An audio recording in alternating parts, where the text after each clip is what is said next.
খালের গুরুত্বটা আপনাকে বলি সংক্ষেপে। প্রথমত, সিলেট একটা ফসল থেকে বঞ্চিত হয় কারণ শুকনোর সময় সেচের সুবিধা পায় না, এরকম বিস্তীর্ণ কৃষি জমি আছে। আরেক অংশ কৃষি জমি বছরের একটা নির্দিষ্ট সময়ে সেখানে পানি জমা থাকে, এই পানি নিষ্কাশন করা গেলে ওই সময় সেখানে বাড়তি ফসল ফলানো সম্ভব হতো। এই খাল কাটার কারণে এই দুই সমস্যাটার সমাধান হবে এবং উপকৃত যে এলাকাটা সেই জায়গার পরিমাণ হচ্ছে প্রায় 1500 বিঘা। 1500 বিঘা, এখানে 200 হেক্টরের মতো, তাতে গিয়ে 1500 বিঘার মতো হয়। আচ্ছা, আর বন্যার কারণে যে পানি জমে, খাল তার পানি ধারণ ক্ষমতাটা বাড়াবে। নদী তো একটা সিস্টেম, এই আমাদের এই সিস্টেমের পানি ধরে রাখার ক্ষমতাটা বেড়ে যাবে খালটা কাটার কারণে। এবং খালের দুই পাশ জুড়ে যে রাস্তাটা হবে সেখানে গাছ লাগানো হবে। সুতরাং এটি সম্পন্ন হওয়ার পরে আপনি বুঝবেন যে এই 4 বা 4.5 কিলোমিটারের যে খালটা খনন করা হলো, এটার উপকার বা উপযোগিতা এই পুরো অঞ্চলের জন্য কতটুকু সেটা আপনি প্রথম বছরই অনুভব করবেন। বর্ধিত ফসল, বন্যা প্রতিরোধ এবং বৃক্ষরোপণ, এই 3টা কর্মসূচির কারণে আপনি তো তাৎক্ষণিক রেজাল্ট চান। আচ্ছা, খুচরা আর পাইকারির মধ্যে মাঝে মধ্যে ব্যবধান তো একটা থাকবেই, কারণ পাইকারি বিক্রয়ের একটা একটা পর্যায়ে, খুচরা আরেকটা পর্যায়ে। আচ্ছা, কিন্তু এই ব্যবধানটা যেন অগ্রহণযোগ্য কোনো পর্যায়ে উপনীত না হয়, সেটা যদি হয় সেটা মেনে নেওয়া যায় না। তো কি কারণে পাইকারি এবং খুচরার মধ্যে মাঝে মধ্যে, শুধু যে নিত্য প্রয়োজনীয় পণ্য না, অনেক কৃষি পণ্যের মধ্যেও দেখা যায় যে ব্যবধানটা মোটেও মেনে নেওয়ার মতো ব্যবধান না।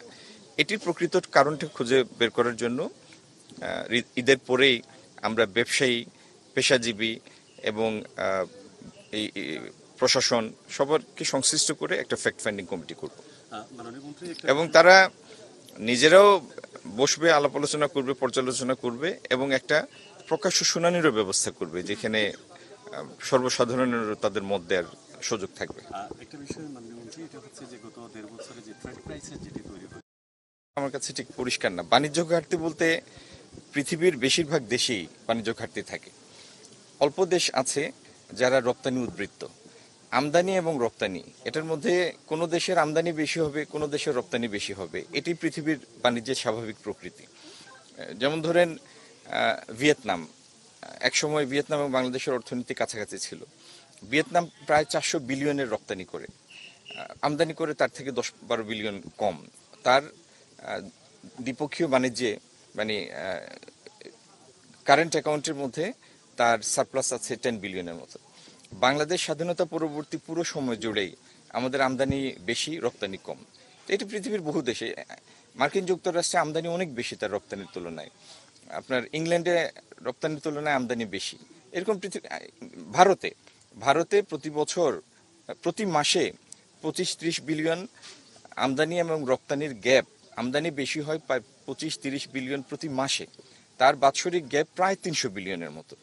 তো এটি বাণিজ্যের এই যে কোনো দেশ আমদানি বেশি করবে, কোনো দেশ রপ্তানি বেশি করবে, এটা একটা স্বাভাবিক প্রক্রিয়া, এটা কোনো বড় বিষয় না।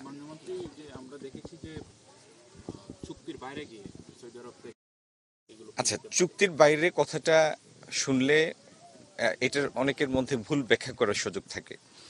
আপনি জ্বালানি তেলের কথা বলছেন, জ্বালানি মন্ত্রণালয় আমার না, এটি উত্তরটা আমার জন্য এখতিয়ার বহির্ভূত হবে। তারপরে যেহেতু আপনি প্রশ্ন করেছেন, উত্তরটা না দিলে এটি একটা বিরূপ ধারণার সৃষ্টি করতে পারে, এই জন্য উত্তরটা দিচ্ছি। যদিও যার বিষয় তাদের পক্ষেই উত্তরটা দেওয়াটা সঙ্গত এবং এতে শৃঙ্খলাও থাকে, স্বাভাবিকতা থাকে।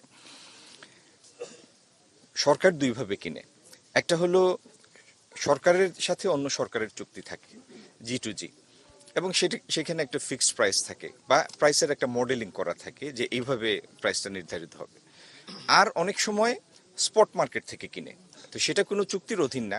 স্পট বলতে তাৎক্ষণিক ক্রয়। তাৎক্ষণিক ক্রয় বাজারে ওই সময়ে এই পেট্রোলিয়াম প্রোডাক্টের যে দর, সেই দরেই সেটা আপনাকে কিনতে হবে। তো এটা চুক্তির বাইরে কথাটা, বিষয়টা এরকম না। G2G চুক্তির অধীনে একটা নির্ধারিত দরে কেনা যায়, এখন সেটির সরবরাহ বাধা বিঘ্নিত হয়েছে, কারণ যাদের দেওয়ার কথা তারা দিতে পারছে না। কেন পারছে না সেটা আপনিও জানেন, যুদ্ধ পরিস্থিতি।